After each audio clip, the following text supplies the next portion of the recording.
Welcome to the Inclusive Growth Show with Toby Milden. Future-proofing your business by creating a diverse workplace.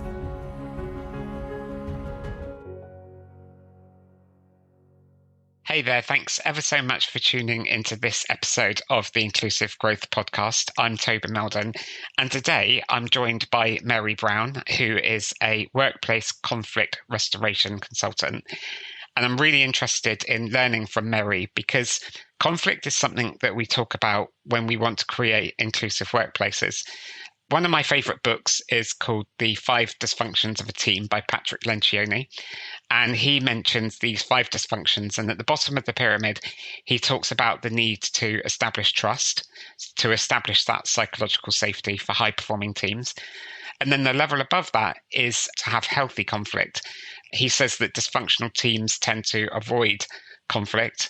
And that means that we're not creating inclusive work cultures where people feel able to speak up without fear of backlash. So I'm really interested to learn more from Mary and her experience as a workplace conflict restoration consultant. So Mary, welcome along. It's lovely to see you. Thank you so much for having me on your show. I'd just like to dive straight in, if that's all right with you. Could you just tell me a bit more about the work that you do as a workplace conflict restoration consultant? Absolutely.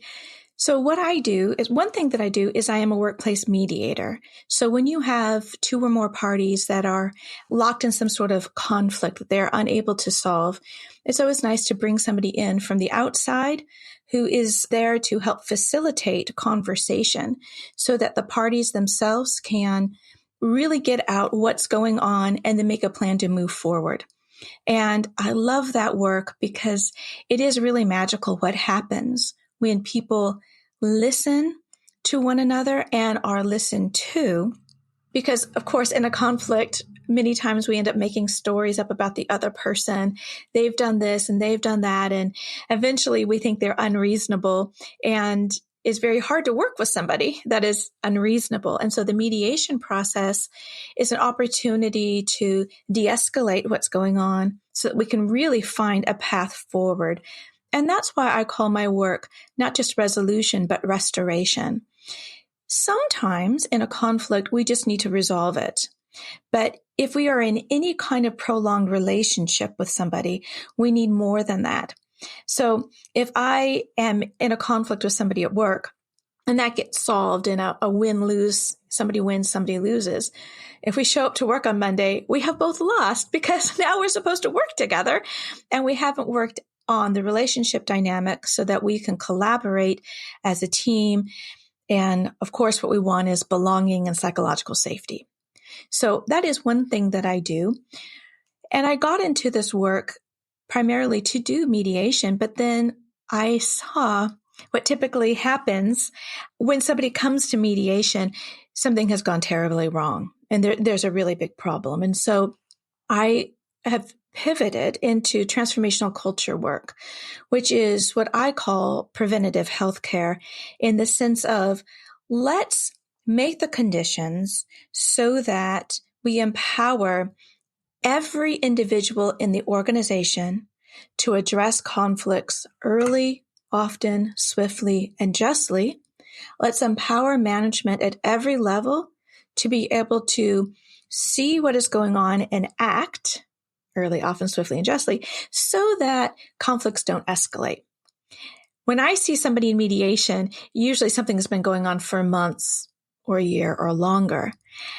And if people had the training and the empowerment and the organizational structure in place so that everybody is expected to deal with their conflicts when they first happen, then many of these things, many of the escalated situations wouldn't have occurred because right away, after I was talked over at a meeting or I saw somebody roll their eyes at me or somebody took something out of the fridge that was mine, if I went to the person and said, hey, I noticed this, tell me what's going on, then we have a dialogue instead of no dialogue, which means I supply the dialogue in my own mind. So I go into organizations and I help them create what is best for them, the size of their organization, the values in their organization, so that they can have a healthy work environment. Healthy work environments come about through intentional, sustained effort. It is not a training and you're out. Though it is the case, I do a lot of training. I go in and just say how to have a difficult conversation. So that's really what I do. I really like what you were saying about empowering individuals to manage that conflict. I'm reading at the moment Radical Candor book, and I'm learning that radical candor is about the ability to, with care, challenge one another. And I like that empowerment, because going back to the 5 dysfunctions of a team model by Patrick Lencioni, what he's saying is that once you have got openness and candor by building trust and resolving conflict within an organization, it's then up to a team to basically have commitment, to hold each other accountable and to focus on results. That's the kind of the pinnacle of a high performing team. And you just can't achieve that focus on results if you just don't address the elephant in the room, which is often not managing conflict very well, in my experience. I absolutely agree. And what a nice putting those 2 books together, right? The 5 Dysfunction in a Team and Radical Candor. When I was reading The 5 Dysfunctions of a Team, I read it recently. And in some ways, it made me a little bit uncomfortable because of the push in it, right? And I think, okay, we're in a work environment. What are we really going to be requiring of people? But this is the rub. If we want a high-performing team, we need to be able to be honest, right? A radical candor, right, as she points out, is not rudeness, brashness. It's not bullying. It's really the opposite. The radicalness is the courage to actually talk about the elephant in the room, the courage to not participate in magical thinking. And I think also the courage to embody the vision of the organization. If you have a great vision, it's going to take something of you. It's going to require something of you. And that means being a part of a team. And at least the culture that I'm a part of in the United States, many people are not team players. In fact, the culture is very individualistic. How do I get ahead? And that's the paradox. I actually get ahead individually at work and in my society when other people get ahead. When we actually work together, it really does benefit everybody. Yeah, absolutely. So how did you get into this space? Because you've got a really interesting resume. I know you've been teaching philosophy for 20 years, for instance. Yeah, so my career began a couple of decades ago teaching philosophy, and I absolutely love philosophy, and I still love it. In fact, I taught this past semester for a faculty member who was out on leave. And in my work as a philosopher, while there's always content for students to learn, I always thought, what are they going to remember about the content? They might remember Plato's cave, or they might remember, some very little interesting tidbits about being a brain in a vat or something like that. But what I want for them most is that development of critical thinking skills. Right? So what is this argument? Why is it good? Why is it bad? Why does it resonate with me? How do I articulate my point of view? And then how do I listen to somebody else's point of view and engage in a dialogue? This is the Socratic method, back and forth. It's not arguing.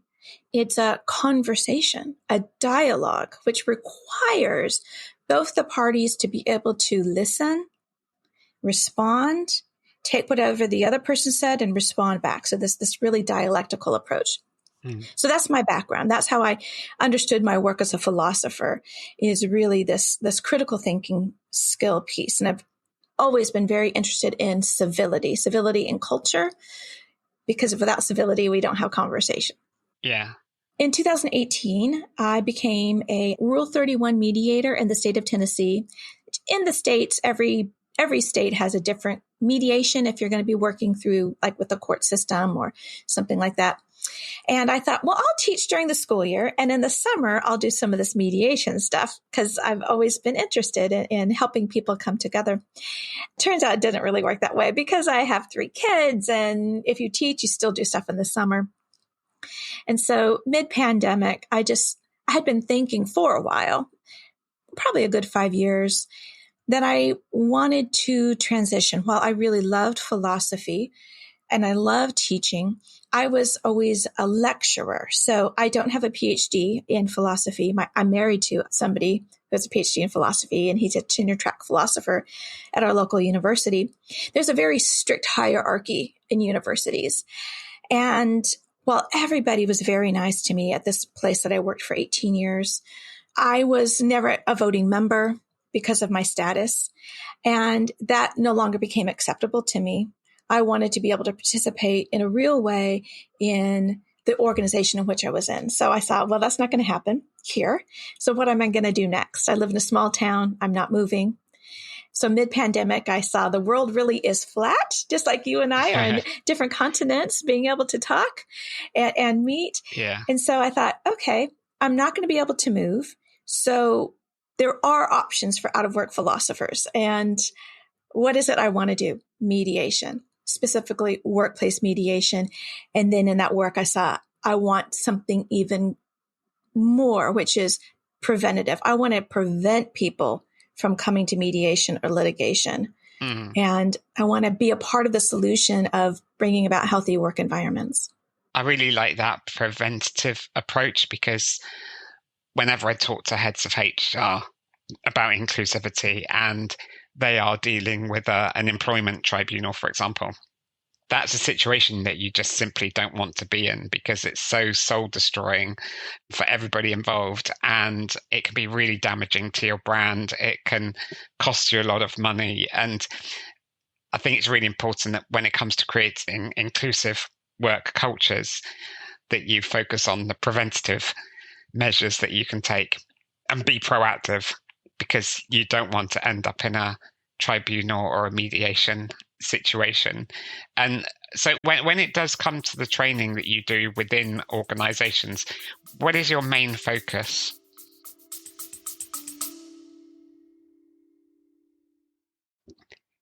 If you're enjoying this episode and looking to boost equity, inclusion, and diversity in your organization, then my team and I are here to help you. Our team specializes in crafting data-driven strategies, developing inclusive leaders, designing fair recruitment processes, and enhancing disability confidence. With a blend of professional expertise and lived experience, we're ready to support you on your journey. Please reach out to us anytime through our website at milden.co.uk. Now back to the interview. My main focus first, anywhere that I go, is my mantra, which is conflict is normal and expected. Let's deal with it.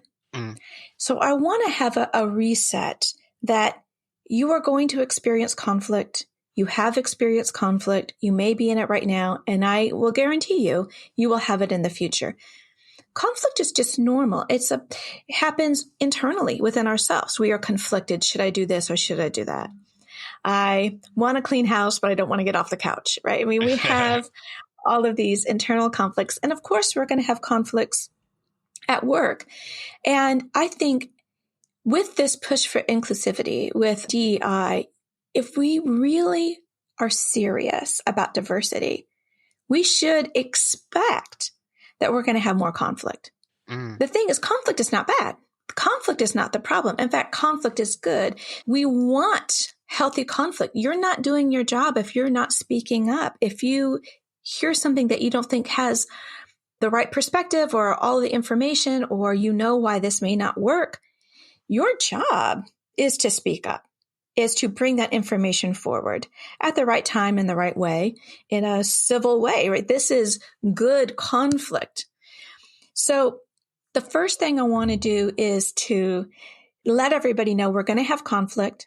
Conflict is good. In fact, we should want conflict, because that means we are bringing a diversity of opinions and of voices. It means we have psychological safety, because that means people feel like they can speak up without fear of retribution. So this is good. What we want to then do is manage the conflict. The problem is unmanaged conflict.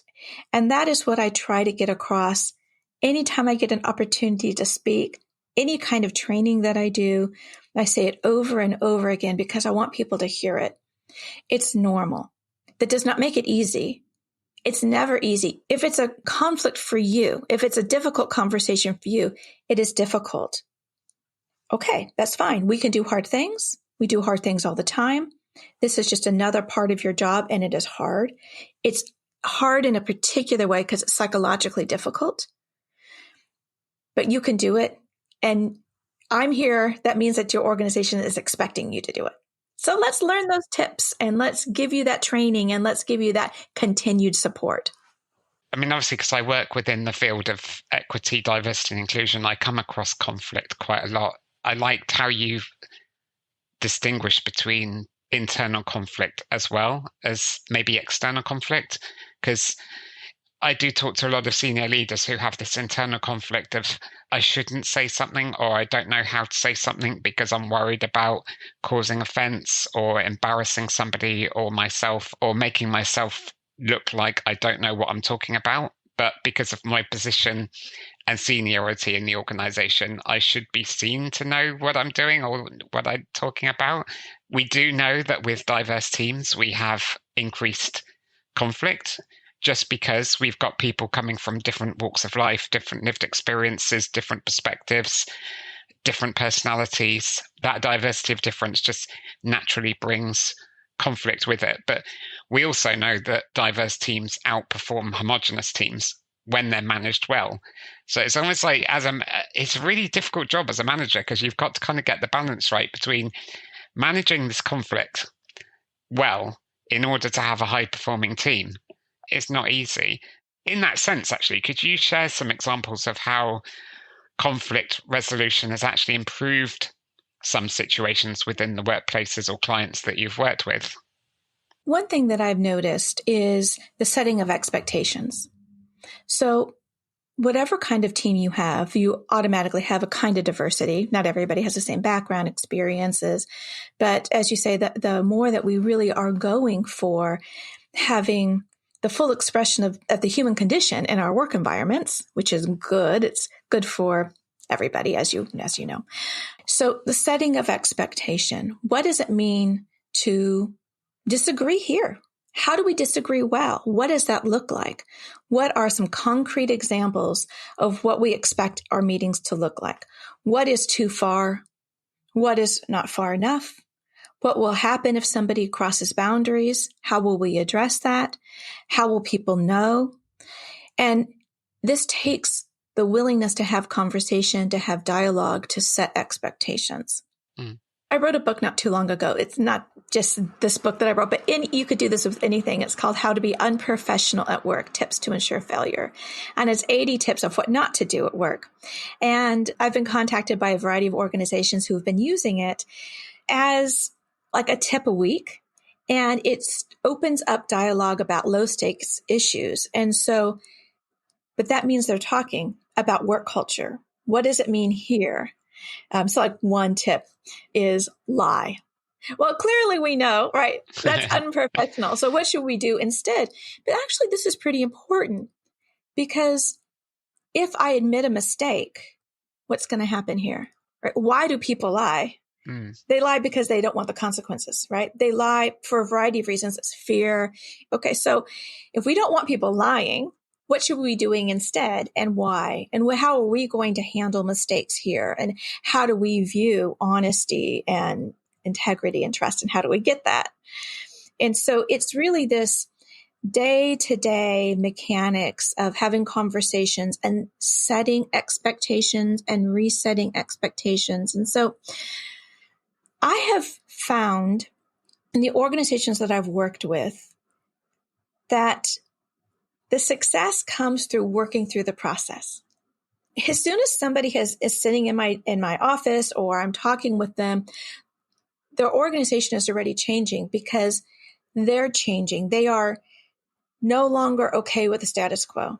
Mm-hmm. And conflict resolution is never about me, the person who is setting the system up. It's about the practitioners, the everyday person, that the manager who's now going to say, we're not doing that anymore. We're doing something new. And it's a mind switch. It's this 180 in a way of moving from a disempowered state, even as the leader of the organization. They don't know what to do with these big personalities. They don't know what to do with this drama. But as soon as they say, but we're going to do something different, the working through the process, how do you become a pianist? By playing, right? How do you do anything? It's not something deliverable that all of a sudden, now I've got it, like you've purchased a product. It's all through the embodying and doing it and seeing it. And now you're setting an example, and you're not taking the gossip. And in fact, you're redirecting. And in fact, you are noticing the good. You're calling out the good.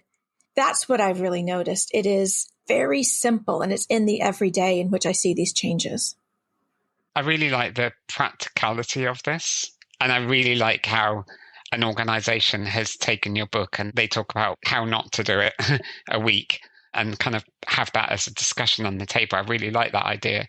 So the people that typically listen to this podcast are heads of HR or their diversity and inclusion leaders. What specific advice would you give them about managing conflict well within their organization? I love this question. And I love HR professionals. And I feel like they get such a bad rap because they deal with all the explosions that have occurred, right? And people come to HR when they need disciplinary action and so what is the HR professional supposed to do? The first thing I would say is, well, as they already know, you're going to be dealing with conflict. So have a conflict management system. Be proactive. I would say hire an ombuds person, somebody who specifically is in your organization, does something different than HR.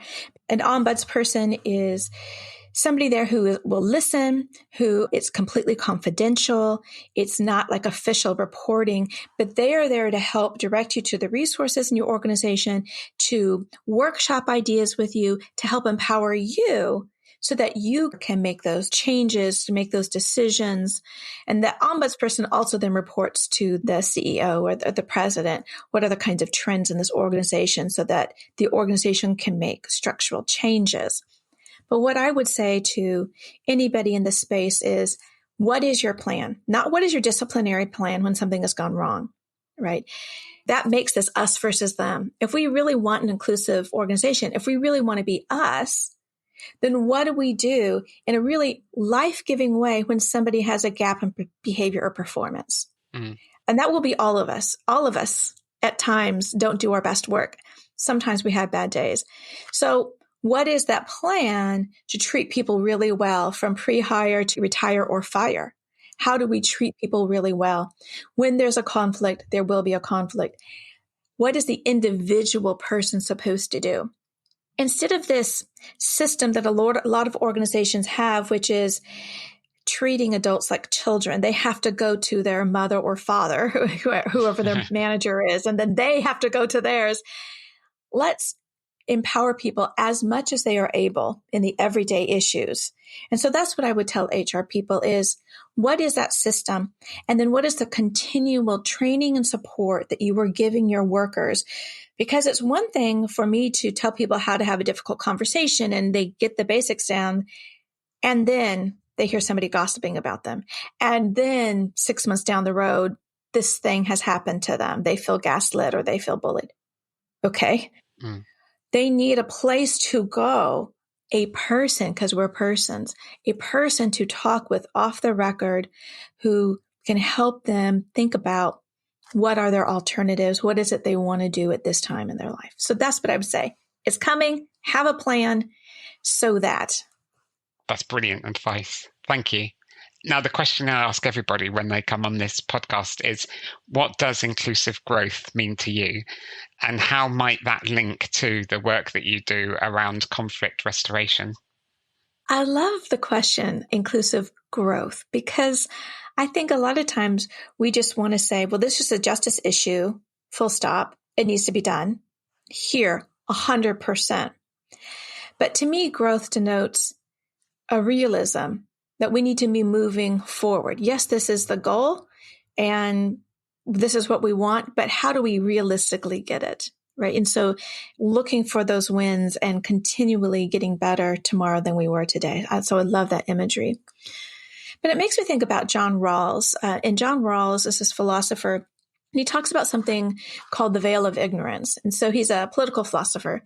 And he says, when we're setting up a society, in order to set it up, we need to put ourselves in this, he calls it the original position, behind the veil of ignorance, which means you don't know who you're going to be in society. You don't know if you're going to be rich, poor. You don't know if you're going to, how your body's going to work or how your mind's going to work. You don't know what your desires are going to be. You know none of this.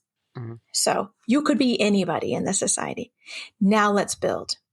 And while maybe Rawls has some problems with the system, I still love that thought experiment of thinking about universal design and thinking about society is for everybody, every single member. It's not just for the haves and the have-nots. And if we really believe that, then how are we going to move forward? And so to me, inclusive growth is really thinking about the other, mm-hmm. thinking about whether or not that's in my future, whether or not I'm going to need a wheelchair ramp. I may, but I ought not do it just because I might need it. I do know other people need it, right? So we're retrofitting a building for a restaurant. Okay, well, it's a 200-year-old building. Do I really need to put in a bathroom that will accommodate everybody there? Yes. Why?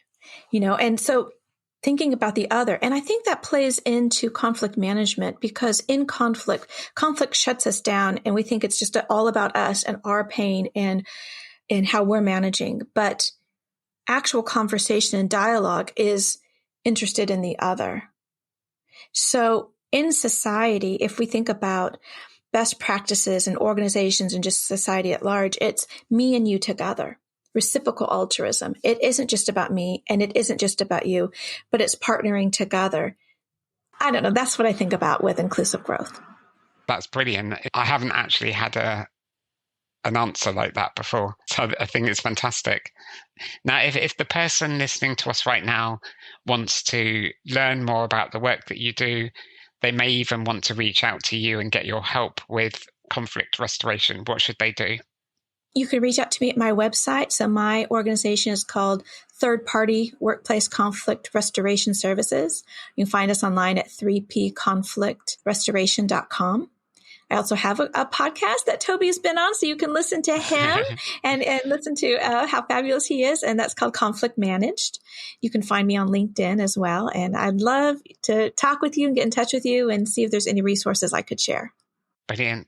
Well, Mary, it's lovely to see you again. It's always nice how I can appear on your podcast and then you come on my podcast and we kind of reciprocate, which is really great. So thank you for coming along and sharing all of your wisdom and knowledge with us. Oh, thank you. It's been an absolute joy. Thank you. And thank you for tuning into this episode of the Inclusive Growth Podcast with myself and Mary today. Hopefully you've learned loads of wisdom and useful tools and insights from Mary that you can apply to conflict within your own organization to help build inclusive work cultures. If there's anything that I can do to help you on your journey to building a more inclusive workplace, feel free to reach out to me through my website, which is milden.co.uk. You can also find me on LinkedIn, where I post regular content, and we can always chat online over there. Until the next time, I look forward to seeing you on the next episode, which will be coming up very soon. Cheers. Take good care of yourself. Thank you for listening to the Inclusive Growth Show. For further information and resources from Toby and his team, head on over to our website at milden.co.uk.